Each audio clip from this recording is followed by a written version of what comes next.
मध्य प्रदेश के पूर्व मुख्यमंत्री व वर्तमान सांसद दिग्विजय सिंह का बड़ा बयान सामने आया है। उन्होंने कहा कि धर्म हमारा निजी आस्था का प्रश्न होता है, लेकिन इसका उपयोग राजनीतिक हथियार के रूप में नहीं होना चाहिए। यदि इस तरह से हथियार के रूप में करेंगे तो समाज का बंटवारा होता है, और बंटवारा होता है तो अशांति फैलती और अशांति ही बर्बादी का कारण बनती है। इसके साथ ही दिग्गी ने बीजेपी सरकार और केंद्रीय मंत्री सिंधिया पर जमकर निशाना साधा है। दरअसल मंगलवार को कांग्रेस के वरिष्ठ नेता दिग्विजय सिंह गुना पहुंचे, जहां उन्होंने कांग्रेस प्रत्याशी पंकज कनेरिया के समर्थन में जनसभा को संबोधित किया।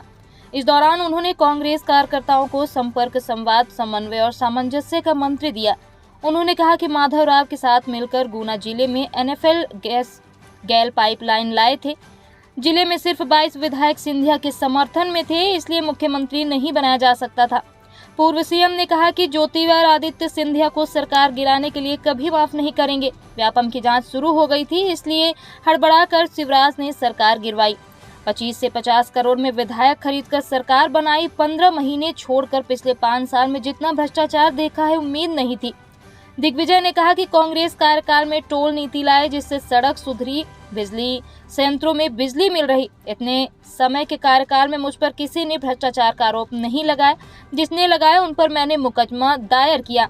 बीजेपी हमारे घोषणा पत्र की नकल कर रही है। सिंधिया और बीजेपी के राघोगढ़ प्रत्याशी पर निशाना साधते हुए कहा कि जहां रहो ईमानदारी से रहो, दगा दोगे तो जनता विश्वास नहीं करेगी। धर्म हमारे लिए एक निजी आस्था का प्रश्न होता है, लेकिन धर्म का उपयोग किसी राजनीतिक हथियार के रूप में नहीं होना चाहिए।